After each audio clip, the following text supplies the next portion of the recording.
Hi guys, naomba niongee na wale watu ambao wameumizwa na watu wa karibu, au kama wewe ni muhanga wa watu ambao wamewahi kuja kwenye maisha yako, labda uliwapenda, uliwahudumia, lakini wakakufanyia mambo ambayo sio mazuri. Naomba nikwambie, kwenye haya maisha, punguza kuamini watu. Punguza kuamini watu haraka.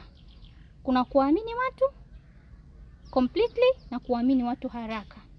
Si mbaya kuwa na imani na watu, lakini hakikisha huyo mtu ambaye una imani naye umemchunguza, umemjua in details mpaka uweze kumwamini. Wako watu wengi sana wamelizwa na watu wakiamini ni watu salama. Kwenye maisha yako kuna watu watakuja kama marafiki, kuna watu watakuja kama wafanyakazi wenza makazini kwenu, kuna watu watakuja kama mume au mke na utaoa na utaolewa naye, na kuna watu watakuja kama kwenye biashara, kama wateja wako. Watu wote hao wanapokuja kwenye maisha yako, jipe muda wa kuwachunguza. Kwa sababu kuamini kwako watu haraka umefungua milango ya adui. Kuamini kwako watu haraka umefungua mlango wa kuwa defeated na adui zako au watu wako wa karibu au watu ambao hawakutakii mema. Na unatakiwa ujue kwenye maisha yako si kila mtu anakutakia mema. Unaweza ukasema wewe uexpose siri zako, lakini ule ukaribu tu na mtu tayari unafanya mazingira ya wewe kuweza kujielezea, wewe kuweza kuexpose vile vitu ambavyo vimekufikisha hapo, au maisha yako jinsi unavyoishi, au siri za maisha yako.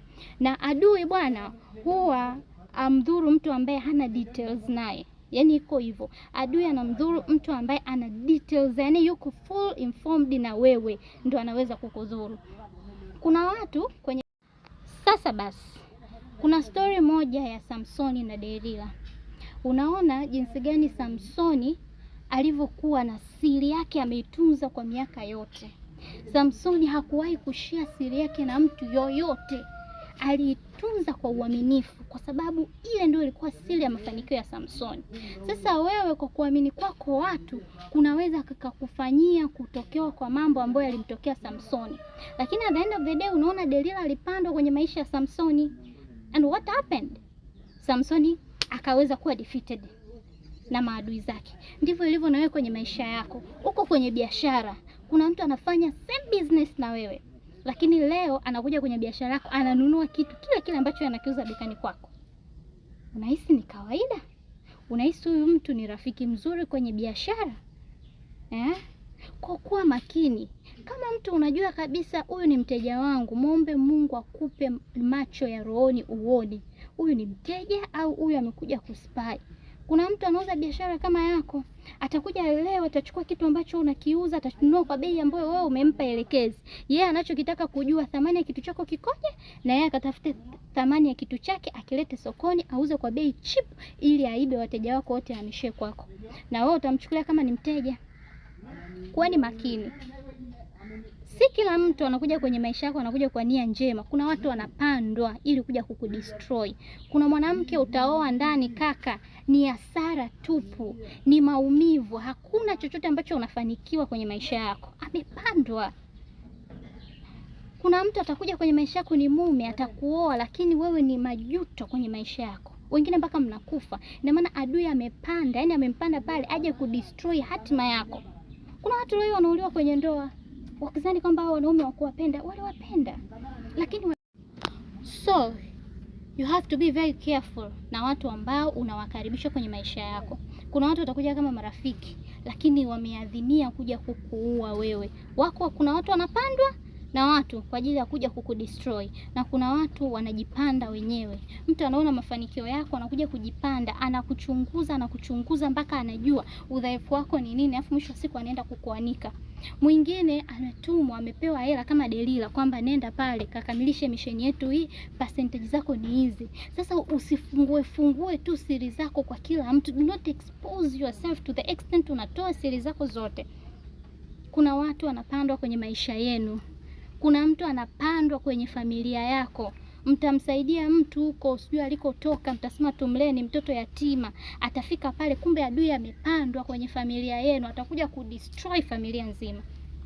You have to be very careful. Samson alimpenda Delila. alimpenda, hakusikia chochote, lakini kumbe Delila alipandwa kwa ajili ya uharibifu wa Samson. Ndugu yangu, unamhitaji Mungu. Kwenye biashara unamhitaji Mungu. Kuna mteja atakuja na hela yake, kumbe hela imepandwa. Kuna mtu ameona mbona mwenzangu anauza, ngoja nimtume huyu aende akapeleke hii hela iharibu biashara yake yote. Ngoja nimtume huyu akaweke uchawi kule ndani. Kwani hamjaisikia kesi za marafiki wanaenda madukani kwa wenzao, wanakaa kila siku, mwisho wa siku anagundua rafiki yake analoga ile duka. So usikumbatie na kuamini watu haraka. Jipe muda wa kuwatafakari. Jipe muda wa kufanya assessment ya huyo mtu ambaye umemkaribisha. Je, ni mtu sahihi? Ana malengo gani na wewe? Je, huyu ni mteja anakuja kununua bidhaa na najua naye anauza the same business. Ana malengo gani na biashara yangu? Mwisho wa siku unamhitaji Mungu, unamhitaji maombi, kwa sababu watu wengine wanapandwa kwa njia ambazo kwa ulimwengu wa giza ambao tusiouona. Wengine wanapandwa kuna watu wanapandwa kwa ulimwengu wa giza na wengine wanapandwa kwa ulimwengu wa nuru ambao tunauona. Kwa hiyo kuna mapando mengine hayaonekani, yanapandwa gizani. Watu wanakaa kwenye vikao huko usiku, wanasema mtu anaenda kupeleka hoja yake kwa Kilingeni. Mbona huyu anafanikiwa sana? Mbona huyu yuko hivi? Anapandwa. Lakini si kila pando ni baya. Mapando mengine yako kukuongezea wewe speed zaidi ya kumjua Mungu. Mapando mengine yako kukufundisha wewe. Sasa inategemeana na yeye mapando hayo unayachukuliaje.